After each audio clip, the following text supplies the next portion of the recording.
We're four friends with hot takes on food media. And we're here to review and recap all kinds of food shows in bite-sized seasons. Plus, virtual potlucks, cooking adventures, and food memes. Welcome to Pod Appétit Gourmet Takes. And welcome to everyone tuning in for the latest Reddit talk here on Our Food. My name is Meg. I'm one of your hosts. Up top is Justine, Mixtape Montage. She's going to be another of your hosts today. We are also the hosts of Pod Appétit Gourmet Takes, a podcast where we review and recap all kinds of food shows in bite-sized seasons. And today it's our absolute pleasure to welcome Frankie Gaw as our guest. Frankie started his website, Little Fat Boy, to pay homage to his Taiwanese American heritage and to the grandmas who fed him as a little kid. Little Fat Boy reflects on and celebrates what it means to be Asian American through recipes, videos, stories, and more. Frankie's new cookbook, First Generation, Recipes from My Taiwanese American Home, arrives in bookstores on October 25th and is available for pre-order today. Thank you so much for being here, Frankie. Thank you for having me. All right, so if you're tuning in to the Reddit talk, here's how it works for about the next hour. This is essentially a live audio AMA. You get to ask Frankie your questions about Taiwanese American food, about his new cookbook, about cooking. And to do that, you have to click the raise hand icon in the Reddit app. And then one of us will invite you to the stage. And then when prompted to do so, just go ahead and ask Frankie your question. So let's get started.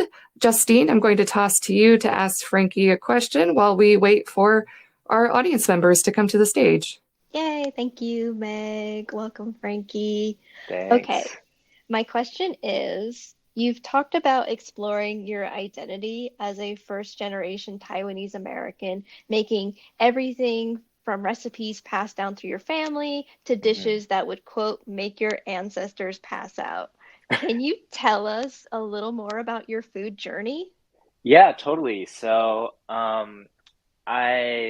I've been doing food as like a full-time gig for only the last maybe 2 years. So I was originally a designer in tech. That was like my full-time job. So food was always this kind of side passion project that I always had, more so for myself to kind of explore my identity through like the recipes I grew up with. So whether that was dumplings or noodles, but also explore some of the foods that I grew up loving, living in the Midwest. So like, corn dogs and Rice Krispie treats and bake sale goods. And I think all these influences have always been a part of the food that I love to eat. And so while I was a designer, food has always been this creative outlet for me.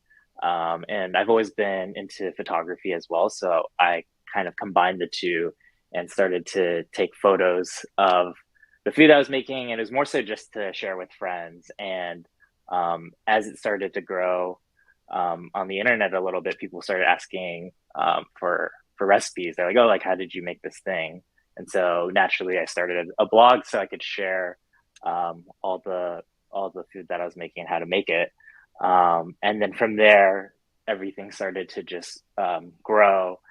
And eventually I was able to grow my food blog past just my friends. And so from there, I got the cookbook deal, and then I ended up quitting my job to make food and to write full time. So that's kind of like the TLDR of how this all happened. So. Just another reminder, those who are just coming in here, we are speaking with Frankie Gaw. And if you would like to come up on stage and ask Frankie a question, all you need to do is click that raise hand button at the bottom of the Reddit app that we are in right now. Or if you're feeling shy and don't want to come up on stage, we are reading the comments for this Reddit talk, so you can leave your question in the comments. Now, I've got a question here. Which of your recipes do you think best exemplifies how you combine Taiwanese and American Midwest foods? That's a good question. I would say, I feel like there are a couple recipes that pop up in my head. I feel like the first one that I have in the book that I just thought of was um, I have these like Rice Krispie treats that are made with like oolong and almonds. So it's like a oolong milk tea Rice Krispie treat. Um, I feel like I always grew up eating a lot of sweets, a lot of the like very Midwestern processed food snacks that my parents never let me have. So I think naturally I just like gravitated towards those. So I loved things like Rice Krispies. And so I knew I wanted to have some play off of that in the dessert section. So pulling in some of the flavors like oolong tea and like seeping that into the marshmallow sauce that then you then make the Rice Krispie out of. That was like one thing that I felt was like very much a combination of my two cultures. I think another one was I have this guabao recipe, which is essentially like an open-faced steam bun that you put fillings in. And that one I did like a black vinegar beef brisket. So it's essentially like a beef brisket that's slow cooked in the oven. And the marinade is like a black vinegar barbecue sauce.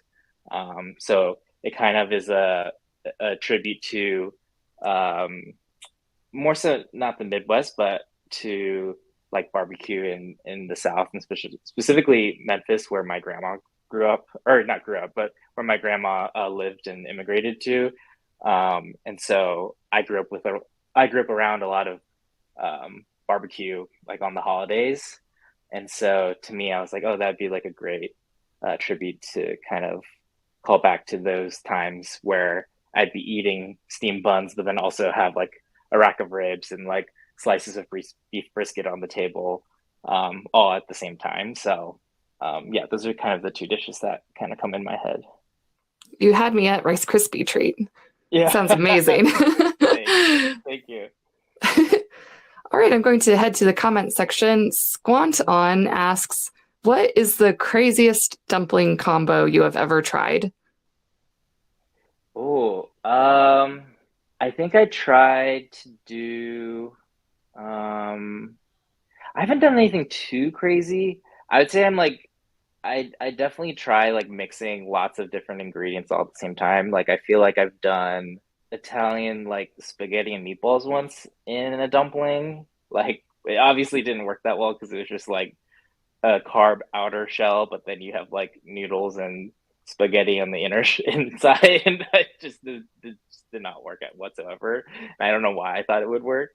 Um, I feel like I tend to be pretty chill in terms of like trying crazy things with dumplings. Like usually I'll start with like a base of like my grandma's recipe and then kind of riff off it from there. So like the craziest things I would do is like switch out scallions for basil, or I would pull in a bunch of different vegetables that are in season. But I haven't lately done anything too crazy, but I would say spaghetti is probably up there in terms of like things that I've tried that definitely don't work. So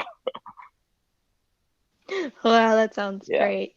And I think I was trying to I think I did it because I grew up eating pizza rolls. So I was like, oh, like what if like there was like a dumpling that was kind of like a pizza roll? So that's the only reason why I did it.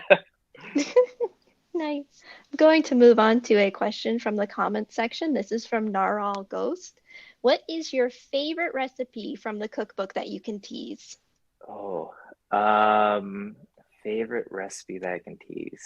I think my favorite one right now is this it's a honey chili oil whole roasted chicken. So essentially it's like a whole roasted chicken that um it's brined in scallions and ginger, and kind of like a saltwater situation. And then it basically like sits in the fridge and it absorbs all that scallion and ginger flavor. And then you drain all of that and then roast it so that the skin gets really crispy. And then there's like a honey chili crisp oil butter sauce that you kind of pour over it on top, and then some fresh scallions. I think there's some cilantro on there also. So that's probably one that I'm the most excited to share. Speaking of scallions, we have a scallion pancake question in the comments. Let's see here. Codian, I think is how you say this username. They ask, do you like scallion pancakes? This is me, Meg, speaking. I know you do because I've seen several recipes on Little Fat Boy that look amazing. The user goes on to ask, it's always been one of my favorites as a kid. Do you think Americans would like it? Yeah, I think so. I feel like you can't really go wrong with pan fried carbs. And I feel like that is I don't know, that combination is a very universal love, like across all cultures. So yeah, I definitely do think Americans will enjoy it. Sounds delicious. We have another question in the comments. This is from Asia Kitty Cat. Have you cooked stinky tofu before? I have not actually. So I grew like my family never made stinky tofu, so it's only something that I've ever like eaten like whenever we've traveled to Taiwan or have been in a night market. So it's definitely not a recipe that I've grown up making. So I've never personally made it before, but I would love to learn at some point from someone. Related to that question, is there another dish that you've been wanting to tackle for a while that you haven't yet? Ooh, I feel like I've always wanted to learn how to make like traditional mochi. I'm thinking of like there's this like dessert that that my family used to make all the time for I think like Chinese New Year, where it's basically a mochi that wraps around like a black sesame paste. It's like this kind of caramely nutty flavor that's really delicious that you then like drop those like mochi black sesame balls into like a soup that then gets heated. So it's like a hot dessert. And I've always wanted to learn how to like make like a mochi dumpling essentially. But just never have learned it before. So I think that's definitely something I would love to learn how to do. I have a question. hmm What words of advice would you give for a home cook who might be unfamiliar with Taiwanese cooking and wanted to get started? Advice for home cooks who are unfamiliar with Taiwanese cooking. I think with any cuisine that you're unfamiliar with, I would just say just try different recipes that look tasty or delicious to you, and don't be afraid to make mistakes. I feel like for me, when I was starting to learn how to make a lot of the foods that my family had, like I I was so used to eating them, but like my family never really took the time to teach me because they wouldn't let me in the kitchen. They would just be like, we're gonna make everything and you just like your job is just to eat, which I feel very lucky about. But when I got older, like I realized like I really craved these foods that I was nostalgic for, but didn't know how to make them. And so um, I remember like just trying all these different things and messing up a lot, like trying dumplings, trying steamed baos, and they would always turn out really bad. But I think I think it just takes time and practice. And yeah, I think my advice would just be to not be afraid to mess up and to just like try different recipes that look interesting to you. Try going to like I think if someone is interested in Taiwanese food and wanted to make it, I think trying Taiwanese restaurants and seeing like what the flavors should taste like, and then trying to emulate those in different recipes. So yeah. Great advice. We have a couple of questions in the comments. Dogs and Fogs asks, have you made zongzi, glutinous rice dumplings? Forgive my pronunciation. They also asked, do you have any tips on making or wrapping them? And I had a similar question. Your dumpling photos are beautiful, and any tips you have for the perfect pleat would be appreciated. Yeah, so for the glutinous rice, the like banana leaf wrapped ones, I don't know how to make those, and I've always wanted to learn. So yeah, so that's definitely another recipe I've always wanted to learn. I think it's such a like unique skill to have to be able to make those, and they're such a nostalgic meal. So I think one day for sure I would love to like learn from my grandma that specific recipe. And then in terms of like the perfect pleat, um, I would say start with like less meat. Like if you have a dumpling and you're trying to practice folds, like I remember I used to just use less meat and then have more like wiggle room in terms of uh how much I could pleat with, and then from there I would just like practice. But even now I still make like pretty ugly dumplings, but occasionally, and I think that's okay. Like I feel like the whole point of a dumpling is just to seal the meat in, and so as long as you can do that, like a dumpling will always be delicious regardless of like how perfect or not perfect it looks. So um, I feel like yes, it is nice to make good looking dumplings, but at the same time, um, I think as long as you're just sealing them and cooking them and eating them, like I think that's all that really matters. So um, yeah, I wouldn't stress too much about it. No stress. All right, Tio Pop, you're on stage. Can you unmute yourself and ask your question? Hello. Hello. I have a question. How do I boil water? Was the question, how do you boil water? Yeah, I think we have someone trolling us. So I'm gonna move. I'm gonna move to a question from the comments. Oot Ranger Bob asks, "What are your favorite hot pot fixings slash sauces?" My favorite hot pot fixings would be I really love uh, pea shoot vines.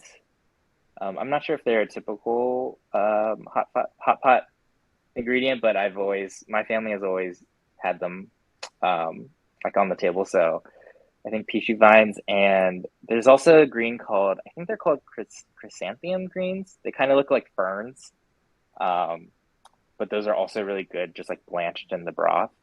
Um, and then obviously like fried tofu is like one of my favorites because I feel like it's like a sponge. Like any broth you have, it'll just like soak up like a sponge and it tastes delicious. And then um, I'm also a big pork belly fan, so pork belly is always on the table. And then in terms of sauces, I've always loved like my grandma makes this really simple soy honey scallion sauce. Um, that's like stir fried with a little bit of ginger that then she just like puts on the table. So it's like a great dipping sauce for meats. And then I also love like a peanut sauce for meats as well. So those would probably be my two sauce choices. I'm really glad I ate lunch before this talk. but, but you're making me hungry again. All right, if you're just now tuning in, we are speaking with Frankie Gaw. He is the blogger of Little Fat Boy, and he has a brand new cookbook coming out called First Generation Recipes from My Taiwanese American Home. If you'd like to ask Frankie a question here live, you can raise your hand in the Reddit app by clicking the hand icon on the bottom. And when you're invited to the stage, you can ask Frankie your question. And in the meantime, I'm going to go to a question in the comments section. Dream Hunter 9 says, I'm a home cook with approximately 18 years of experience, but I've never tried making Taiwanese food before. What are some essential tools I will need in my kitchen for stepping into this new culinary world? I have a mortar and pestle and will be getting a new 14-inch carbon steel wok any day now. Yeah, I mean, I feel like those are great kitchen products to have for Taiwanese food. I think for me at least, like I'm always a big steamer fan, just for dumplings, like steaming dumplings. If you get into like steamed buns, like steamers are a great easy tool to have that you can just like put on top of any existing like shallow pan and boil water underneath. You can also steam like meats. Like there's like a Taiwanese whole fish recipe that's like really easy to do that you just like have you can get like a whole fish from like Costco or an Asian food market, and you just dress it with a little bit of soy and sake and scallions and ginger. You can just like steam it in a steamer for like 10 minutes and you're done. And then obviously because I'm big on dumplings, I would say like a rolling pin never hurts. And yeah, and chopsticks. I feel like chopsticks are always a great tool to have both for eating and for like using as as a prep tool. So Thank you. I have a question from the comments from Emil Victor. How hmm did your family react to these bi-colored dumplings? Had never seen that before. Really cool. What inspired you to create that? yeah, so they thought it was really cool. Like they were really excited when they first saw them, because we have always made them with just white dough, and so they thought it was like really interesting, like an interesting take on the dumpling that we've always made as a family. But I actually got the idea because my grandma used to she used to color her own dough for noodles, like specifically with spinach. And she would do that for me as a kid because like I would never eat vegetables, so she would always just like blend the vegetables into like a carb because I love carbs. And so that's like how the coloring thing um kind of sparked in my head for as an idea. And then from there I just yeah, I just like experimented. I was like playing around with different colors from like spinach to like bell peppers and beets. And I think it was kind of that experimentation and me just playing around in the kitchen that led to a lot of the um, like dumpling designs that people see on the internet. So They're so eye-catching and beautiful. Have you ever considered spirulina? Are you going to make a blue dumpling sometime? yeah, I feel like I've seen spirulina out there, and I will probably try it at some point. Um, I think the only reason why I haven't tried it yet is because I've always gravitated more towards like colors that feel like natural, I guess. So I don't know, like a savory blue food to me, like um, didn't feel as natural as like a green or a red or a yellow. So, but I think I do want to try it at some point for sure, because I think it would be pretty beautiful to have like a blue and some other color. So. We had another guest on Reddit Talk, the Pious, who made pies, and she said pretty much the same thing, that no one wants to hmm eat blue food. Yeah, I mean, I love blue in desserts, or in sweet foods, but I'm just thinking of a savory dish with blue, and it's not as appealing. But you never know. Understandable. We have a question in the comment section. Music Sublime asks, do you have any favorite Taiwanese desserts? Favorite Taiwanese desserts. I would say probably shaved ice is my favorite Taiwanese dessert. And I haven't actually had it in a while, but um, like from what I remember, it was like shaved ice with um, some sort of like sweet red bean sauce, and then there was like condensed milk on it, and then they put some fruits on the side. Um, and I've always like felt like it was so delicious, but I just don't get to eat it that often. So I would say that's probably my favorite Taiwanese specific dessert. I have a question from the comments from hmm Skyward Stir. Not sure how to pronounce your name, sorry. If you had one last meal to cook, what would it be? Oh, I would probably cook. I think if I had one last meal to cook, it would be. It would. It would honestly probably be French fries.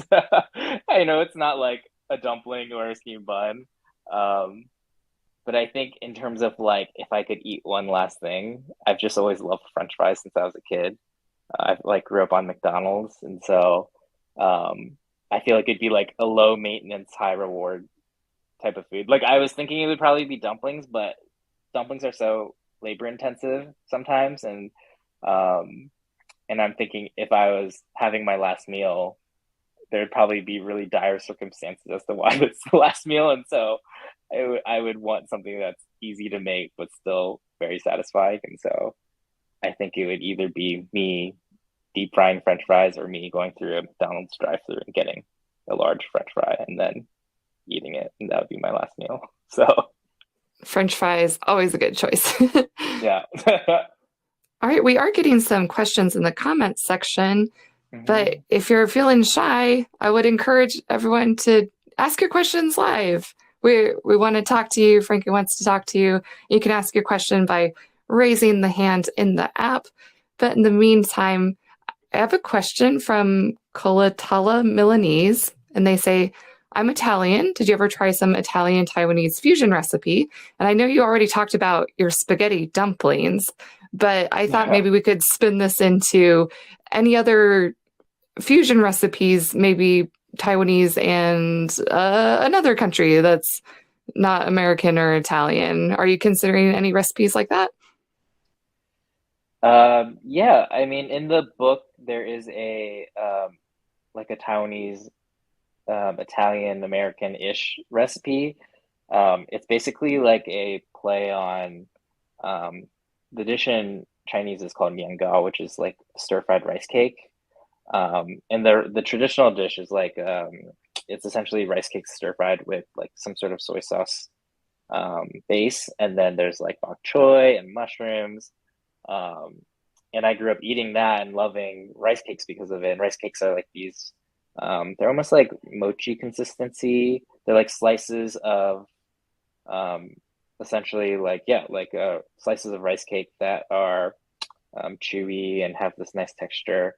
And so there's a recipe in the book called stir-fried rice cake bolognese. So it's essentially a bolognese sauce that is based off of Marcella Hazan, I believe her name is, her bolognese recipe, but then tweaked.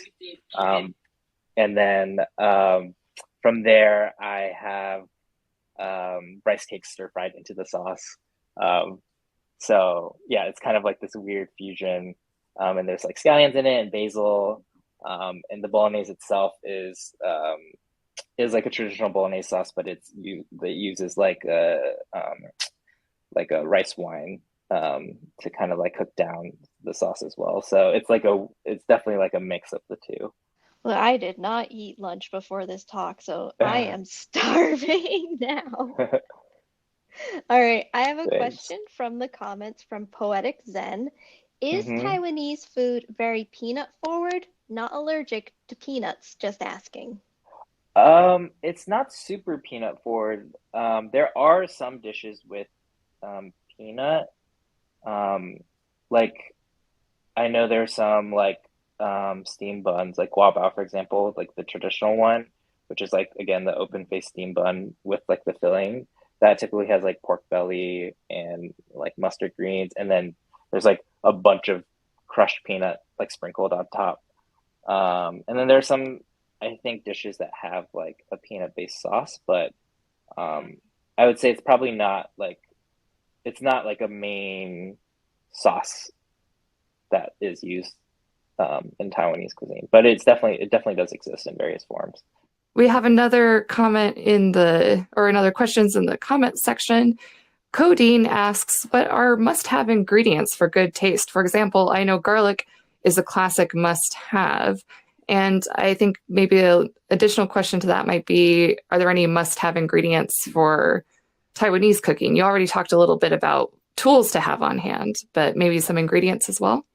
Yeah, I would say the ingredients definitely, I mean, yeah, scallions for sure. I feel like I always have scallions ready to go. Ginger. I love having rice vinegar, black vinegar on hand in the pantry. A good soy sauce. I feel like having a good soy sauce always is nice to have just to like stir fry things with. An easy way to stir fry things with. And trying to think if there's anything else. Yeah, I would say those probably are the like things I always constantly have, like no matter what. Stream Hunter, do you have a question for Frankie?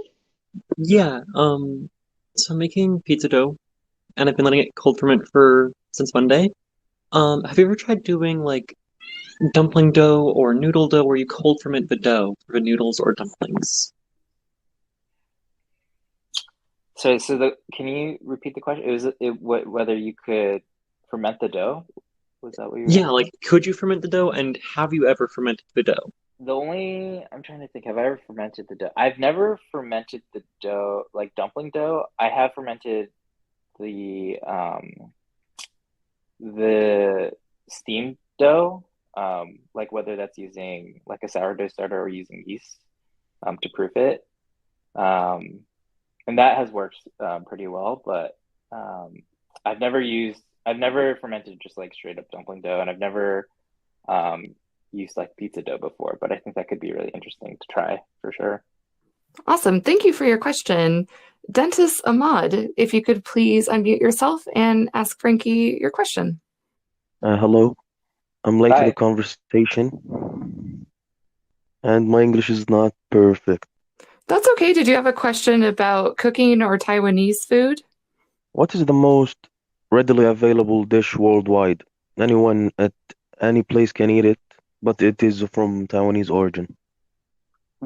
So the question was, what's the most readily available Taiwanese dish? If I'm hearing Yeah, correctly. Oh, maybe the ingredients are available worldwide. I see. Yeah.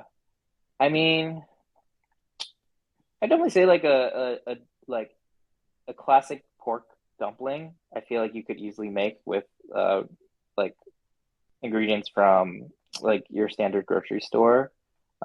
Like typically a classic dumpling is just made of the filling is just pork, um, cabbage, scallions, ginger, which I feel like you can find pretty easily now. And Mhm. then the dough is just flour and water. So um, you could definitely get by just with those like the ingredients and make a full set of dumplings. So Can you replace the pork though? Because we're not allowed to eat it as Muslims, you know. oh yeah, I mean you could easily replace pork with like chicken thigh, like ground chicken thigh, like something that has Ooh, like nice. something that has like uh, some The amount of fat? fat still. Yeah, like so Yeah. I think that's why pork works so well because it has like a decent amount of fat, but you can definitely use like a chicken thigh, or you even use tofu as a replacement. But yeah, I'd say chicken thigh is probably the best replacement in terms of one to one with like a pork. So Yeah. Thank you for taking the time to answer me. yeah, of course.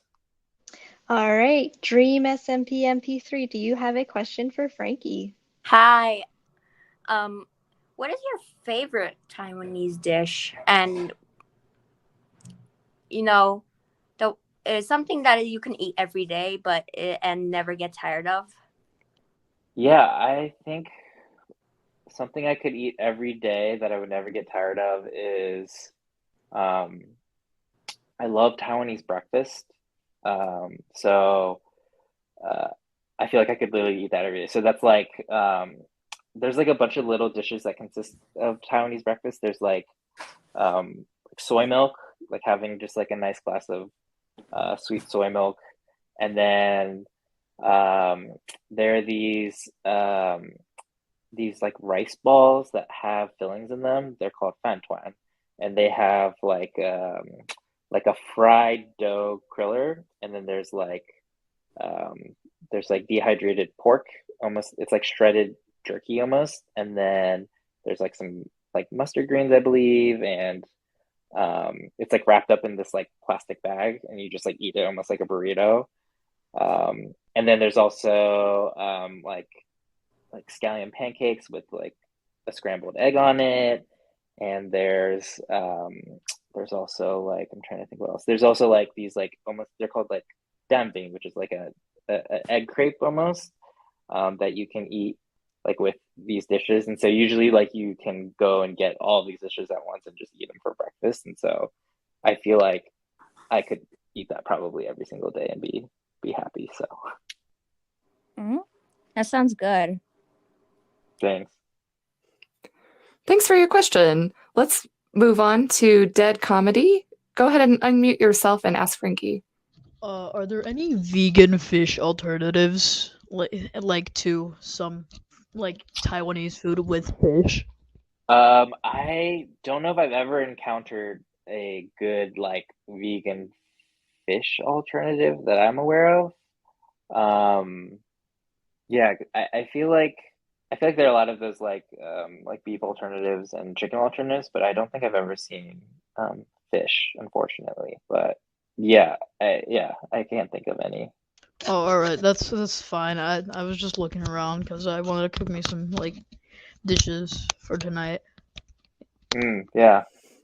Just to chime in, I have tried a product called Ocean's Halo fish sauce that's vegan, and it's pretty good, but it's not a meat, it's not an alternative to the meat, but it is an alternative to the fish sauce at least. Oh, I'm talking about the fish, but yeah, but I could try that too, because I'm still looking for vegan fish sauce alternatives, because those are even worse.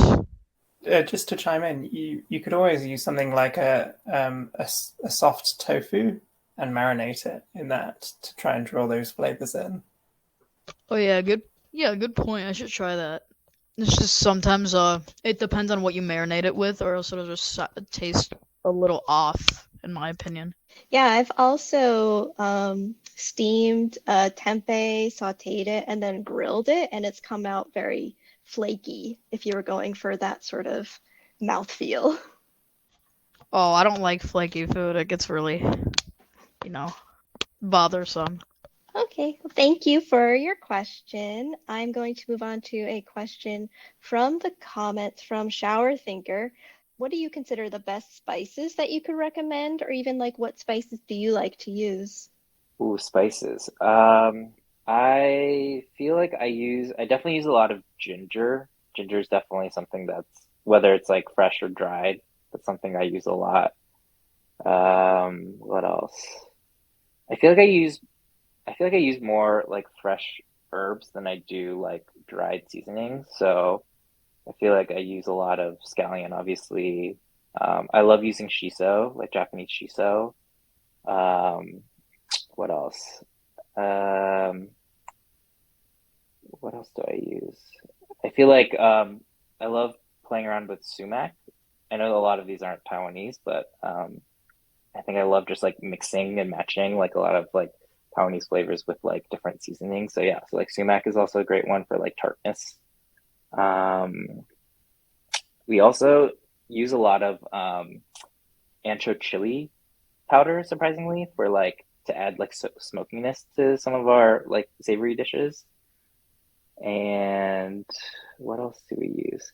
Oh, and we also use a lot of I think like everything bagel seasoning. I love using that with like I love making like soy tea marinated eggs. So I'll like soft boil those. So they'll like soak up a lot of the like soy flavor from like the broth it simmers in, and then just dipping those soy eggs in everything seasoning is like a lovely snack.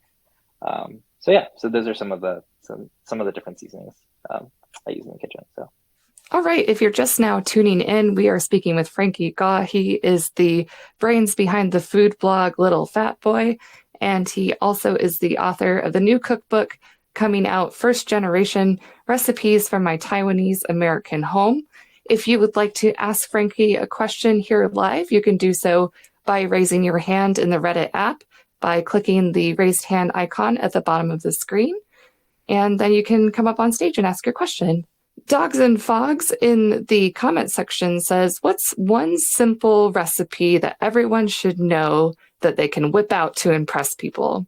Ooh, one simple recipe. I think the Taiwanese breakfast item I mentioned earlier, Dumpling, which is like a Taiwanese egg crepe. I think that's definitely one of the simplest recipes you could make. At least the version that I learned from my grandma is quite easy. So it's really just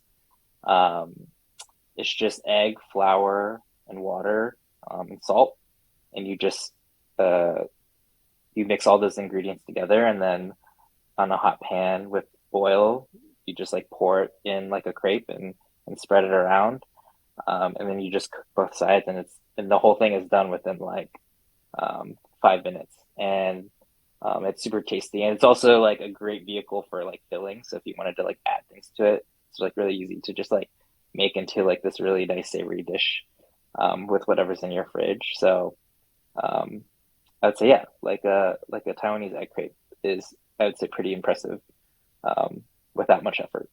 Oh, that sounds amazing. So, Asia Kitty Cat was remarking about your love of French fries and asked, would you Mhm. ever make French fry dumplings? French fries dumplings. I would if I could pull it off. Like, I think the challenge would be like somehow keeping the crispness of the fry intact when it's like in filling. Um, I feel like one of my favorite sandwiches is from Primanti's in Pittsburgh, and it's essentially like it's like this giant sandwich with like deli meats and lettuce, and then like a whole bunch of fries in the middle. And I feel like it's so delicious because you get all the flavors of the sandwich, and you also get the texture of the fry. And you never lose that like fried texture. And so I feel like if you could somehow have that crispness of a fry in a dumpling, um, I think I would totally be down to put fries in dumplings. But in my head, I just can't figure out like how you would do that without it becoming soggy. Because like if you steam it, it'll get soggy. Maybe if you pan fry it might stay intact a little bit, but I'm just thinking all the moisture from the filling would make it soft and soggy. And so yeah, I'm not sure, but if yeah, I would totally do it if possible. It's an idea for your next cookbook. I know, yeah. All right, Dream Hunter, will you try and unmute yourself now to ask your question? Yeah, what is your ideal pet? My ideal pet, probably um, a long-haired dachshund. That's probably my ideal pet, like a miniature long-haired dachshund. Do you have any pets? I don't, but I would love to have dogs, but right now my place doesn't allow dogs, so unfortunately, no dogs in my existence right now. But I think if I could, I would definitely have like one or two for sure.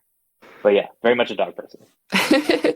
Advice Unknown in the comments is looking for advice. They ask, is it okay to use a frying pan in place of a wok when stir frying? Yeah, totally. I think yeah, you could totally use a frying pan. Um, like I actually currently don't have a wok at the moment, so I've been using a frying pan for everything for stir fries and yeah, so you can definitely not have a wok and still yeah do the same thing. Your food photography is gorgeous. So I was wondering if you Thanks. had any pointers on that. Yeah, totally. So I would say for me, I actually started like my whole Instagram was shot with just natural lighting. So I'm always a big advocate for just like finding a good window, like just find a window that gets a lot of good light and then shoot between the hours of um like 3:30 and 6. Um and I feel like that's always served me really well, especially in the beginning. I feel like a good camera definitely doesn't hurt. I've always shot with Sony, so right now my camera is a Sony A7. Um, but I think even with your iPhone, like with good light, you can pull off a lot of really great shots. Yeah, I would say just like establish your own style. Like I think um, photography is just like a fun medium to just play around with, and so um, yeah, I think just like being able to like experiment and play with your own style um, is definitely like worthwhile. But yeah, I think a good window, afternoon light, and a flat surface is like really all you need for good food photography. So We're always trying to up our own Instagram game here at Pod Appétit. yeah, totally. All right, Bob Ock 9, please unmute yourself and ask your question. Hi, I'm Taiwanese myself, and I absolutely love your Instagram. I Thank was you. wondering, because I live in Amsterdam, and I was wondering if I would be able to buy the book in Amsterdam. Is it like going to be worldwide or just in America? Yeah, the book is available internationally. So yeah, so if you go on my website, I think it's littlefatboy.com/first generation. There's Mm-hmm. an international link that you can go to that it's from Book Depository, and they ship worldwide. So you can if you pre-order through that link, you'll be able to get it to Amsterdam. Oh, that's so amazing. That's amazing. Thank you so much. Yeah, thank you. Oh, making dreams come true. Okay, low. Can you unmute yourself and ask your question? Taiwanese people unite. As a fellow Taiwanese person myself, I actually definitely relate to your anecdote of being kicked out of the kitchen while growing up. So I was wondering if you remember the first Taiwanese recipe memories that you've had with your family.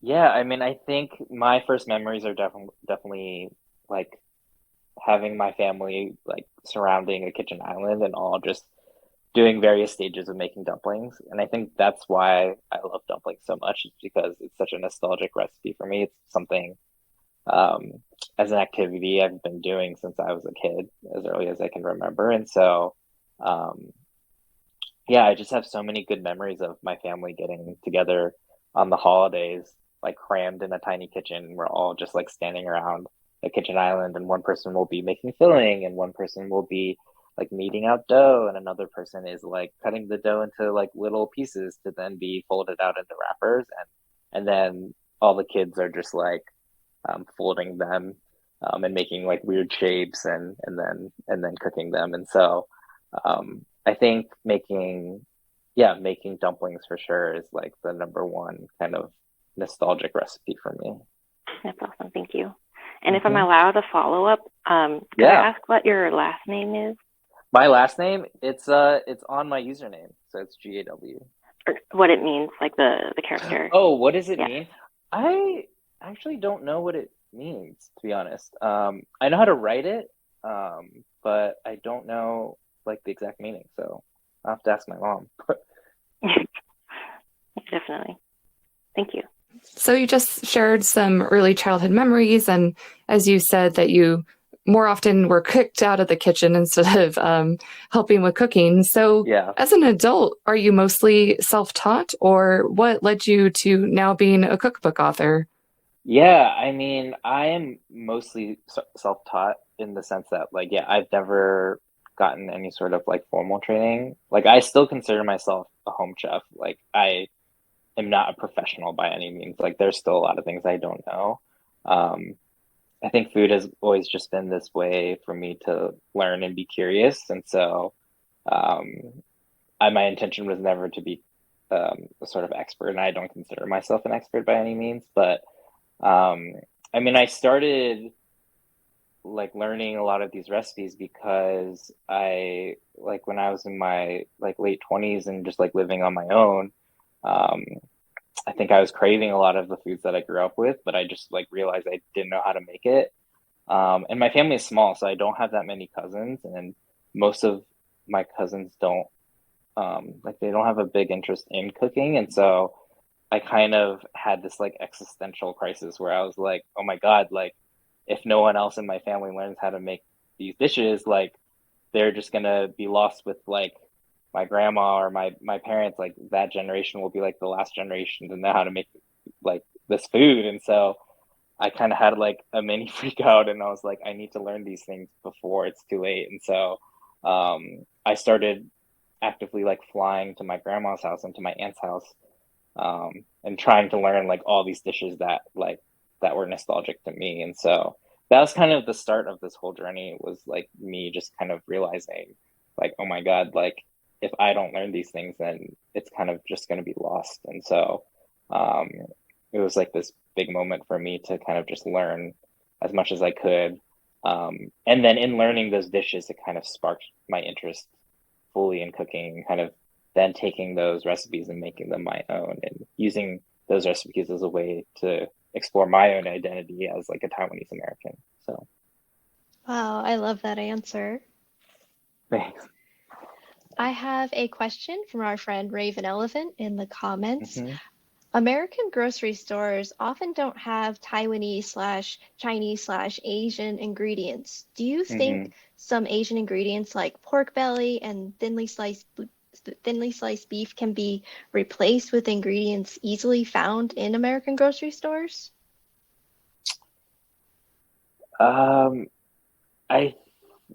I think to a degree, like I feel like like thinly sliced meats, like especially for like hot pots, like those are quite hard to find in American grocery stores unless you like are slicing them yourself.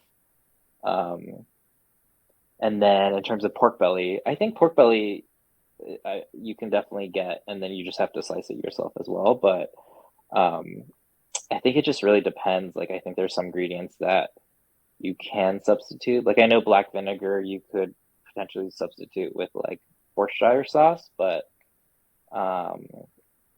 yeah, I think it really depends on the item and the recipe and the dish. I know my grandma used to adapt a lot, like her recipes, so she would just like find the closest thing that made it taste somewhat like the food and then the dish, and then would serve it as is. But I think it really just depends. So. Well, thank you for joining us, Frankie. We've reached the top of the Mm-hmm. hour now. So why don't you let everybody know where they can find you on the internet and where to get your book? Yeah, so you can find me on social media at Little Fat Boy Frankie, and my food blog is called Little Fat Boy. You can find that on littlefatboy.com, and you can pre-order my book where books are sold. So Amazon, Barnes & Noble, Target, and it's called First Generation. Excellent. Now, for more of Pod Appétit Gourmet Takes, you can find us on your favorite podcatcher or go to podappetitpodcast.com. We release new episodes every other Monday, but we'll be back here in r/food for another Reddit talk this coming Monday, the 16th at 1:30 p.m. PST with Chef Rick Martinez. So thank you all for being here. Thank you, Frankie, again. Thank you, Frankie. Yep. Thank you for having me. Thanks for listening to Pod Appétit Gourmet Takes. We'd love to hear from you, so find us on Twitter and Instagram at pod_appétit. And on Facebook at Pod Appétit Podcast. You can also email us at podappetitpodcast@gmail.com and find all of our episodes on our website, podappetitpodcast.com. Do you read books? Do you live by small bodies of water surrounded by trees and other wildlife? Is that geese shit? If the answer to any of these questions is yes, you have found a home here at the Brook Reading Podcast. Each week, I read a book while nestled in my small New Jersey apartment and gaze out the window at a brook. Then I jump online, talk about it, ask for your opinions, and bitch about something for approximately 5 minutes. If you would like to join this madness, check out the Brook Reading Podcast on iTunes, Stitcher, Google Play, Spotify, or on the Radio Public app. Let's step into some animal feces together.